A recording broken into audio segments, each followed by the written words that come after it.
एक चिट्ठी रहती थी नमक के पहाड़ पर। नमक के पहाड़ तो होता है,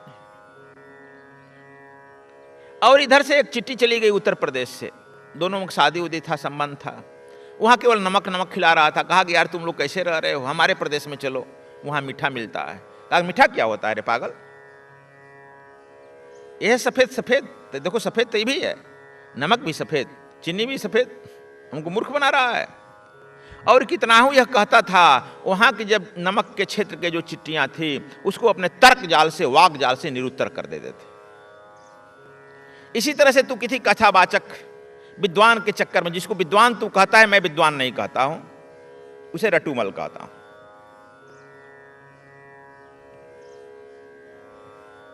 आइंस्टीन को विद्वान कह सकते हो। उसे अपना जो फॉर्मूला खोजता था वो भी याद नहीं रहता था।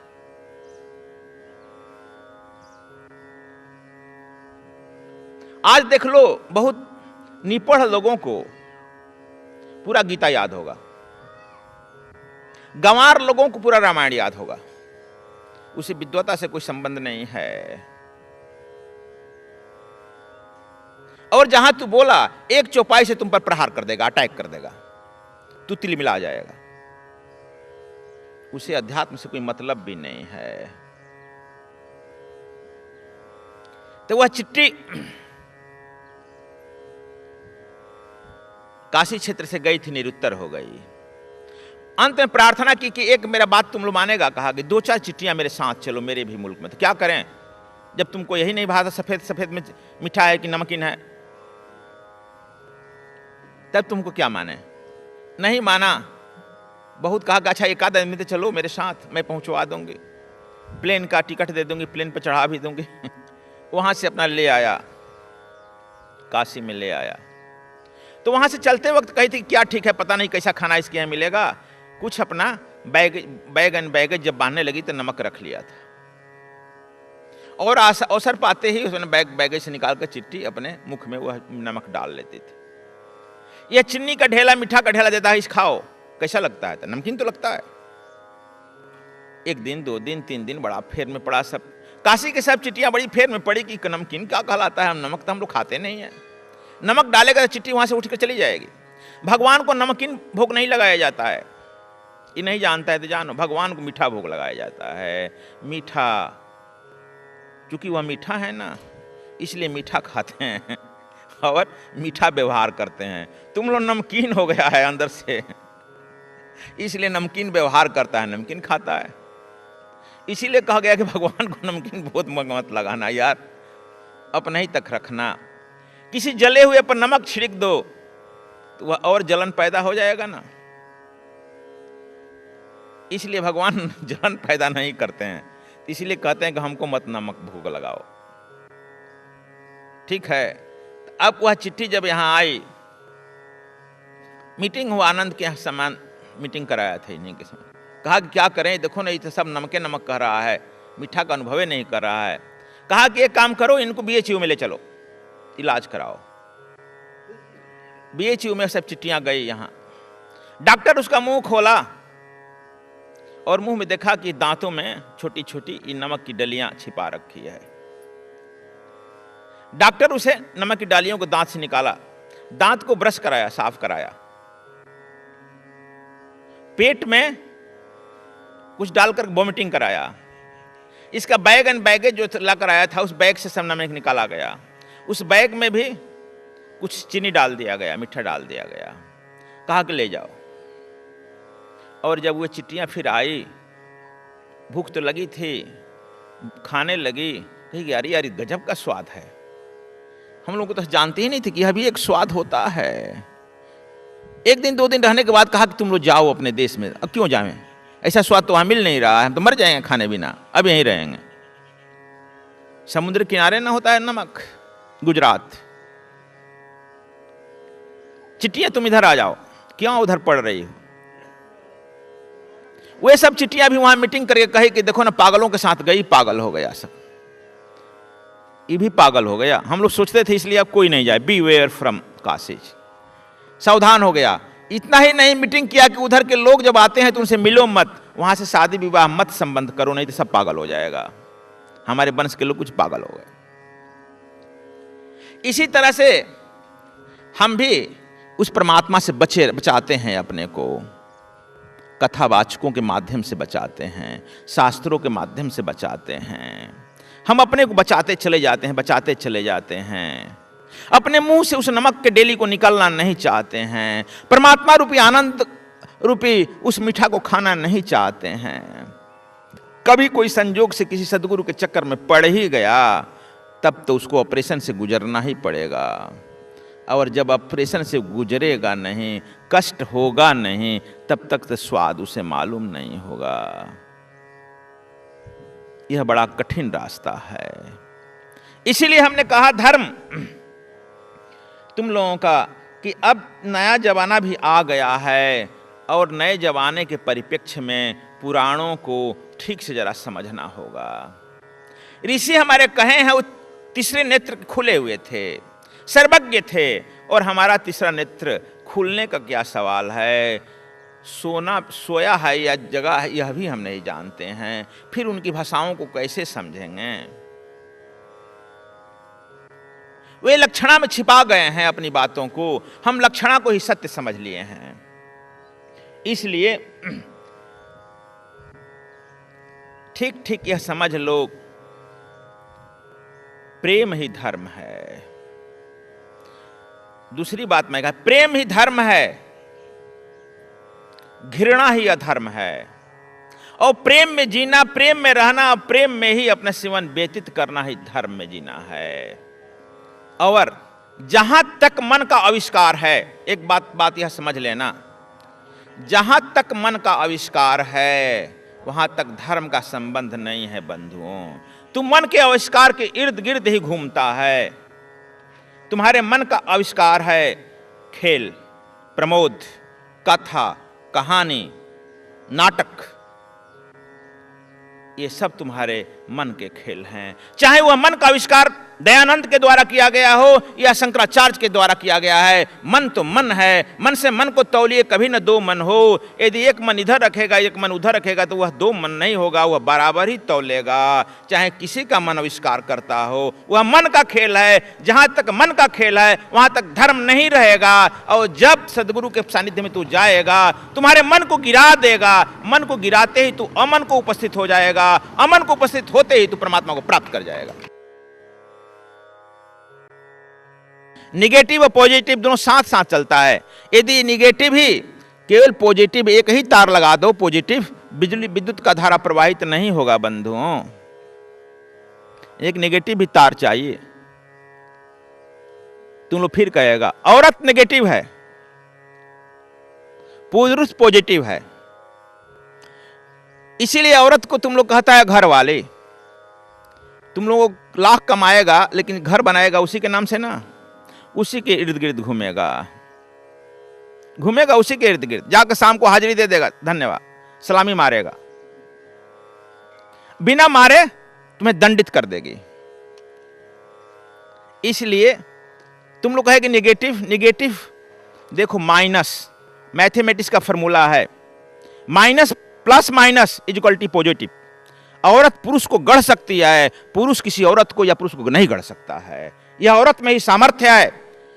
नेगेटिव माइनस प्लस माइनस बराबर प्लस हो जाएगा ना। थोड़ा भी एबीसीडी मैथमेटिक्स का जानता है तो ये समझ लो। इसीलिए दुर्गा सप्तशती में कहा गया है, दुर्गा ने कहा है इस सृष्टि की रचना तो मैं की हूं और पुरुष का आविष्कार तो मैं की हूं। अब तुम समझ गया होगा पुरुष का आविष्कार कैसे हुआ। पॉजिटिव है, प्लस है ना, माइनस प्लस माइनस बराबर प्लस, लेकिन प्लस प्लस प्लस बराबर प्लस। ये तो मैथ का बच्चा क्लास का विद्यार्थी समझता है। प्लस को तुम बार बार जोड़ेगा, घटाएगा, वह प्लस ही रहेगा, परिवर्तित नहीं होगा। औरत क्षण भर में पुरुष बना देगी, क्षण भर में औरत बना देगी। इसलिए इसे आदि शक्ति कहा गया है, तुमसे श्रेष्ठ है, इसलिए औरत श्रेष्ठ होती है। इसलिए शक्ति की मालिक तुम कहते कि हम बड़ी ताकत में है, मारपीट कर देंगे, ये तुम मार पवित्र करना था तो दुर्गा का अवतरण क्यों हुआ? कहां था तुम्हारा शक्ति? तू कहता कि हम कमा लेते हैं, बहुत धन रखते हैं हमारे पास। यदि तुम्हारे ही पास धन रहता तो लक्ष्मी का अवतरण क्यों होता? तुम बोलता कि बहुत हम रट्टू मल है, रट लेंगे। तुम्हारे रटने से विद्वान थोड़े होगा। सरस्वती तुम्हारे जिह्वा से हट जाएगी, तू टाँ टाँ फीस हो जाएगा। इसलिए विद्या की भी मालकिन तुझसे ही बना दिया गया। तुम बता सकता है किस चीज का मालिक बना है? किस चीज का बना है? पूछे न ओछे मैं दुल्हन का चाची क्या बना है? कोई कहीं कुछ नहीं है तो हम ही श्रेष्ठ हैं, हम ही श्रेष्ठ हैं। कैसे? बात से, कैसे लंठई से, कैसे गुंडई से। तुम लोग कहेगा, अब समझ गया तुम लोग, ये लोग बड़ बोले से श्रेष्ठ रहते हैं, कहीं श्रेष्ठ हैं नहीं। हमारा दूसरा अध्याय पोष्य वर्ग का है। पोष्य वर्ग जरा इसे समझ लो ठीक से। आज से 20 वर्ष पहले देश भर के वैज्ञानिकों ने 10,000 वैज्ञानिकों ने मीटिंग किया कि देश से हम कष्ट को कैसे दूर करें। तो दुख का कारण उन्होंने किया कि अशिक्षा पहला, दूसरा धन। यदि लोगों को शिक्षित कर दिया जाए, धन प्रदान किया जाए, सभी लोग शिक्षित हो जाएंगे। और यह 20 सालों से पूरे विश्व में क्रांति आई है, नई टेक्नोलॉजी आई है और पढ़ाई का भी स्तर बढ़ गया है। 80% से 90% लोग, कुछ स्टेटों में 100% लोग, कुछ देश में तो 100% लोग विद्या भी प्राप्त कर गए, शिक्षित भी प्राप्त, शिक्षा भी प्राप्त कर लिए। साथ ही टेक्नोलॉजी भी आ गया। जहां हम लोग 77 में अकाल पड़ा था, खाने को नहीं मिल रहा था, अब तुमको सुनकर यह आश्चर्य होगा कि उस समय जनसंख्या भारत की 50 करोड़ थी, अभी 1 करोड़ 20 करोड़ हो गई है और भोजन सरप्लस हो गया है। भोजन एफसीआई के गोदामों में सड़ रहा है, निकालने में असमर्थ है, सरप्लस हो गया है। टेक्नोलॉजी विकासित हो गया। हम लोगों के जब होश संभाले थे, एक कुर्ता और जूता नहीं था। जूता जब हम लोग खरीदा गया ना बच्चा, 2-2 इंच बड़ा, पूछते थे क्यों? कहा कि आज पैरवा बढ़ेगा ना, जूतवा तो वहीं रह जाएगा ना। तो कपड़ा ठूस कर पहनते थे। और गांव भर में जब शादी लड़कों की होती थी ना, तिलक, तो हमारा जूता जागता था कि हाँ उनका तिलक है, या जूतवा दे दीजिए। वो जूतवा को अपने कपड़े में लपेट उपेट करके ले जाता था, पहना देता था, फिर कपड़े में लपेट कर पहुंचा देता था। अब तो लड़का तुम्हारा जन्म नहीं लिया और उपहार में दर्जनों नहीं सैकड़ों जूता और कपड़े मिल गए। बदल गया ना। लेकिन मैं पूछता हूं, दुख घटा, दुख बढ़ा या घटा? बढ़ा। तब वैज्ञानिक लोगों की थ्योरी फेल हो गई ना। सुख के साधन भी बढ़ गए। पहले प्लेग और हैजा आता था, गांव के गांव मर जाते थे। अब प्लेग और हैजा यहां भारत से भाग गया, भारत से नहीं पूरे विश्व से भाग गया। यहां से फोन किया जा रहा है, प्लेग हालो आ जाओ, कोई आ नहीं रहा है, ये भी भाग गए। लेकिन दुख घटा कि बढ़ा? आखिर क्या हुआ? आत्महत्याएं जितनी पहले नहीं होती थी, अब आत्महत्याओं का दौर बढ़ने लगा। आत्महत्याएं अब वह कर रहे हैं जिन्हें खाने के लिए नहीं मिलता, वह नहीं कर रहे हैं। जिन्हें खाने के लिए प्रचुर मिलता है, घोड़ा और गाड़ी है, आईएएस और आईपीएस, डॉक्टर और इंजीनियर और अधिकारी वर्ग आत्महत्याएं कर रहे हैं। अब बताओ, यह आत्महत्याओं का दर तो बढ़ गया। अब पुनः 2 साल से पुनः विश्व भर के वैज्ञानिकों का पुनः दल बैठ गया। अब क्या किया जाए? तो अभी जो निर्णय हुआ है, करंट में हुआ है कि हम लोग धन कमा लिए हैं, धन को खर्च करना सीखें। देखो पुनः घूम करके वहीं आ रहा, धन को खर्च करना सीखें। कहां खर्च करें? अपने कमाई का अधिकांश भाग धर्म में खर्चा करें, चर्च में खर्चा करें, धर्म का प्रचार हो। और वे लोग जहां हम नहीं पहुंच सकते हैं, जहां की जनता गरीब है, निरीह है, चाहे शिक्षा से हो, ज्ञान से हो, चाहे कपड़ा से हो, वहां तक वह धार्मिक पुरुष पहुंचाएगा। नंबर 1।